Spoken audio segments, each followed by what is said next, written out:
ବର୍ତ୍ତମାନ ଚାଲିଥିବା ନିର୍ବାଚନରେ ଦେଶରେ ସର୍ବପୁରାତନ ଜାତୀୟ କଂଗ୍ରେସ ଦଳ ଲୋକଙ୍କ ଅଧିକ ନିକଟତର ହେଉଥିବା ଦେଖାଯାଉଛି। ନିକଟ ଅତୀତରେ କଂଗ୍ରେସ ନେତା ରାହୁଲ ଗାନ୍ଧୀ ଭାରତ ଯୋଡୋ ଯାତ୍ରାରେ ଆସି ଝାରସୁଗୁଡ଼ା ଗସ୍ତ କରିଥିବା ବେଳେ ପ୍ରବଳ ଭିଡ଼ ହୋଇଥିବା ଦେଖାଯାଇଥିଲା। ଆମେ ଜନମୁଖ ନ୍ୟୁଜ୍ ପକ୍ଷରୁ ଭେଟିଥିଲୁ ଝାରସୁଗୁଡ଼ାର ବିଧାୟିକା ପ୍ରାର୍ଥିନୀ ଅମିତା ବିଶ୍ୱାଳଙ୍କୁ। ସେ ହେଉଛନ୍ତି ଏଠାରେ ଲଇକେରା ନିର୍ବାଚନ ମଣ୍ଡଳୀରୁ 6 ଥର ବିଧାୟକ ନିର୍ବାଚିତ ହୋଇଥିବା ଓ ପୂର୍ବରୁ 2 ଥର ମୁଖ୍ୟମନ୍ତ୍ରୀ ହୋଇଥିବା ଲୋକପ୍ରିୟ ସ୍ୱର୍ଗତ ହେମାନନ୍ଦ ବିଶ୍ୱାଳଙ୍କ ଝିଅ। ସେ ଏଠାରେ ବିଜେଡି ପୂର୍ବତନ ମନ୍ତ୍ରୀ ନବ ଦାସଙ୍କ ଝିଅ ଦୀପାଳିଙ୍କୁ କଡ଼ା ଟକ୍କର ଦେଉଛନ୍ତି। ଲୋକେ ଏଥର ନିର୍ବାଚନରେ କଂଗ୍ରେସକୁ ବିକଳ୍ପ ଭାବେ ଗ୍ରହଣ କରିବେ ବୋଲି ସେ ଦୃଢ଼ ମତ ପୋଷଣ କରିଛନ୍ତି। ଆସନ୍ତୁ ଶୁଣିବା ତାଙ୍କ ମୁହଁରୁ କିଛି ବକ୍ତବ୍ୟ। ମୁଁ ଅମିତା ବିଶ୍ୱାଳ ଝାରସୁଗୁଡ଼ା ନିର୍ବାଚନ ମଣ୍ଡଳୀର ପ୍ରାର୍ଥିନୀ ହେ। ଯେନ୍ ଆପଣ ଯେନ୍ କ୍ୱେଶ୍ଚିନ୍ କଲେ କି ଆପଣଙ୍କୁ ଜନସମର୍ଥନ କେନ୍ତା ମିଲୁଛି ସେଟା ହଉଛି ଦେଖୁନ୍, ଏଇଟା ଯେତେବେଳେ ଲଇକେରା ନିର୍ବାଚନ ମଣ୍ଡଳୀ ଥିଲା ସେତେବେଳେ ମୋର ବାପା ଯିଏକି ପୂର୍ବତନ ମୁଖ୍ୟମନ୍ତ୍ରୀ ହେମାନନ୍ଦ ବିଶ୍ୱାଳ ଇନେ 6 ଥର ବିଧାୟକ ହେଇଥିଲେ।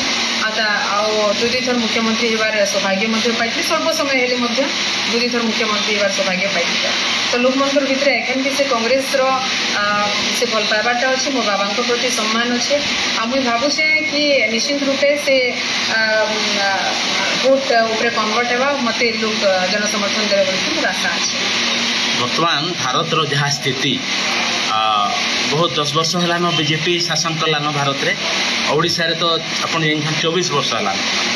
ଲୋକମାନେ ବହୁତ ମାନେ ଆମେ ତ ସବୁଆଡ଼େ ବୁଲୁଛୁ, ଲୋକମାନେ ବହୁତ ତ୍ରସ୍ତ ଅବସ୍ଥାରେ ଅଛନ୍। ଯେତେବେଳେ ବର୍ତ୍ତମାନ ଆମର ରାହୁଲ ଗାନ୍ଧୀ ଆସିଥିଲେ ବି ଝାରସୁଗୁଡ଼ା ଆସିଥିଲେ।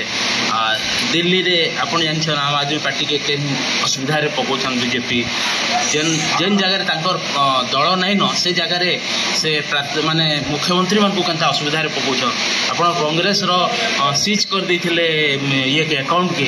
ମାନେ ଏଇ ସ୍ଥିତିରେ ଆପଣ ଭାବୁଛନ୍ କାଁ ଲୋକମାନେ ଅଲ୍ଟରନେଟିଭ ଦରକାର କରୁଛନ୍ କାଁ ଓଡ଼ିଶାରେ ଆଉ ଭାରତରେ? ନିଶ୍ଚିନ୍ତ ରୂପେ ଏଇଟା ସିଧା ଗୋଟେ ଗଣତନ୍ତ୍ରକେ ହତ୍ୟା କରାହେଉଛି। ଆପଣମାନେ ଦେଖୁଥିବେ ଆଉ ସମ୍ବିଧାନକେ ବି ବଦଳେଇ ଦେବା ଲାଗି ସେମାନେ ଚେଷ୍ଟା କରୁଛନ୍। ଏଥିଲାଗି ମୁଇଁ କହିବି କି ନିଶ୍ଚିତ ରୂପ ଲୋକ ବିକଳ୍ପ ଚାହୁଁଛନ୍। ଆଉ ବିକଳ୍ପ କେବଳ କଂଗ୍ରେସ ଆଏ। ଆପଣମାନେ ଦେଖୁଥିବେ 24 ବର୍ଷର ନବୀନ ବାବୁଙ୍କ ସରକାର ଚିଟଫଣ୍ଡ ଦୁର୍ନୀତି କୁହନ୍ତୁ କି ଖଣି ଦୁର୍ନୀତି କୁହନ୍ତୁ କି ମନରେଗା ଦୁର୍ନୀତି କୁହନ୍ତୁ, ଛୁଆମାନଙ୍କର ଛତୁଆ ଦୁର୍ନୀତି କୁହନ୍ତୁ କି ଏଲ୍ଇଡି ଦୁର୍ନୀତି କୁହନ୍ତୁ, ଦୁନିଆ ତାଙ୍କର ଦୁର୍ନୀତି ଯଦି କଥା କହିବି ଏଖାନ ଆଉ ସମୟ ବି ନିନ।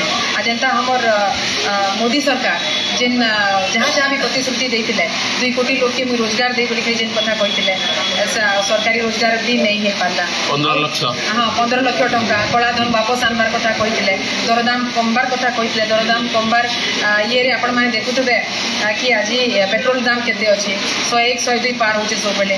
ଆପଣମାନେ ଦେଖୁଥିବେ ଗ୍ୟାସ୍ର ଦାମ ଯେତେବେଳେ କଂଗ୍ରେସ ସରକାର ଥିଲା 450 ଥିଲା, ଏଖାନ ସେଟା ବଢ଼ିକିରି 1150 ହେଲାନ।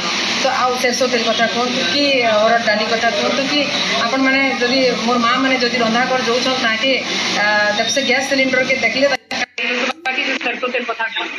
ଆଉ ଯେନ୍ଟାକି ସବୁ ମାନେ ଖଟିକିଆ ଖାଇବାର ଜିନିଷ ଯେନ୍ଟାକି ଚିନି ଗୁଡ଼ ବହୁତ ଅସନ୍ତୁଷ୍ଟ ଅଛନ୍। ଆଉ ନିଶ୍ଚିତ ଭାବରେ ବିକଳ୍ପ ଭାବେ କଂଗ୍ରେସକେ ତାଙ୍କେ ଭରସା କରୁଛନ୍ ବୋଲିକିରି ମୋର ଆଶା ଅଛି। ବହୁତ ଧନ୍ୟବାଦ। ଜନମୁଖ ନ୍ୟୁଜରୁ ବୀରେନ୍ଦ୍ର କୁମାର ପାଣିଗ୍ରାହୀ, ନମସ୍କାର।